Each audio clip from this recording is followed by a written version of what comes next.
이번에는 소유 효과 편향입니다. 소유 효과라는 것은 소유하고 있는 것에 더 큰 가치를 부여하는 편향이죠. 한 가지 사례를 한번 볼게요. 이 사람은 와인을 수집하는 사람입니다. A라는 와인이 있다고 해봅시다. A. 이 와인을 100달러에 샀습니다. 이 사람이 와인을 100달러에 샀는데 시간이 흐르자 이 와인이 500달러로 올라갔습니다. 500달러에 사겠다는 사람이 생긴 거죠. 이 사람한테요. 시간이 흐르고 어떤 사람이 이 사람한테 그 와인을 100달러에 사는 그 와인을 500달러에 사겠다고 제안을 했습니다. 근데 이 사람은 팔지 않겠다고 했죠. 팔지 않겠다고 했습니다. 그리고 또 시간이 흐르고 얼마 뒤에 다시 와인 경매에 갔는데 이 똑같은 와인을 300달러에 살 수 있는 기회가 생겼습니다. 근데 또 그 와인을 사지 않았죠. 이번에는 그 와인을 사지 않았습니다. 뭔가 이상하게 느껴지시나요? 이 사람은 같은 와인을 500달러에 팔지도 않고 300달러에 사지도 않았습니다. 다시 말하면은 이 와인은 300달러의 가치도 없으면서 동시에 500달러 이상의 가치를 가지고 있는 거죠. 아주 이상하지 않습니까? 그는 왜 이렇게 행동을 할까요? 이건 소유 효과 때문입니다. 책에 따르면 해석해보면 이렇죠. 그는 그가 가진 와인을 500달러에 팔지 않았다. 내가 가지고 있는 와인을 잃기 싫어서이다. 그는 그가 가진 300달러에 같은 와인을 사지 않았다. 내가 가지고 있는 오타네요. 300달러입니다. 300달러. 내가 가지고 있는 300달러를 잃기 싫어서이다. 내가 가지고 있는 와인은 500달러 이상이라고 생각을 하지만 또 새로 사기에는 300달러 주고 사기에는 아까운 거죠.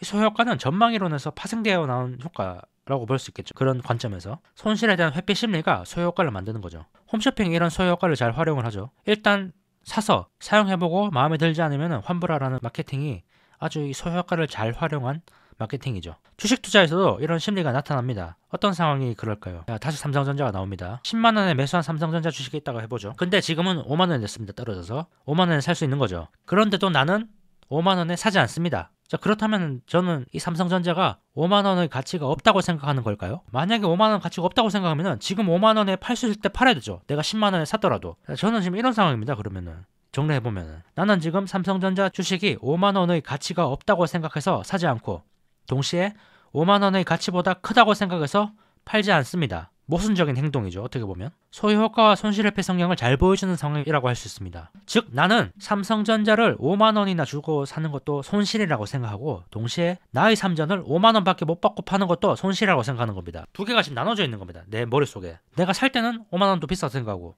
내가 팔 때는 5만원이 싸다고 생각하는 거죠. 이런 모순이 빠지지 않고 같이 판단을 해야겠죠. 이런 모순에 빠져버리면 결국 아무것도 하지 못합니다. 내가 소유하고 있기 때문에 보이는 심리적 편향이죠. 이게 사실 여기에는 소유 효과와 손실회피 말고도 단내림 효과도 작용합니다. 이전에 얘기했던 단내림 효과 있죠. 어떤 기준에 딱 거기에 고정되어 버리는 편향 단내림 효과라고 하죠. 내가 산 10만원이라는 매수가 10만원에 다시 내려버린 겁니다. 저는 이 10만원 다시 내려버려서 거기서 벗어나기가 힘들어진 거죠. 내가 매수한 10만원이라는 가격과 이후에 12만원까지 올라갔던 삼성전자의 주가를 봤죠. 저는 거기에 단내림 효과가 추가돼서 손절을 하기가 더 어렵게 되는 겁니다. 이게 바로 우리가 손절을 잘 못하는 이유입니다. 이 소유효과 때문에 손실회피 성향, 단내림 효과 때문에 손절을 잘 못한다는 거죠. 이런 상황에서 어떻게 해야 될까요? 소유효과, 손실회피, 단내림을 의도적으로 무시하고 판단을 내려야 됩니다. 이런 편향에 빠지지 말고 판단을 내릴 수 있도록 해야 된다는 거죠. 즉 다시 말해서 우리는 삼성전자 대신 그만큼의 금액을 모두 현금으로 가지고 있다고 가정을 하고 지금 그만큼의 현금을 가지고 있다고 했을 때 그만큼 현금으로 다시 삼성전자 주식을 살 것인가 라고 스스로 질문을 해봐야 됩니다. 지금 삼성전자의 금액만큼 현금을 가지고 있다면 그 돈으로 여전히 삼성전자 주식을 사시겠습니까? 여기에 대한 대답이 노라면은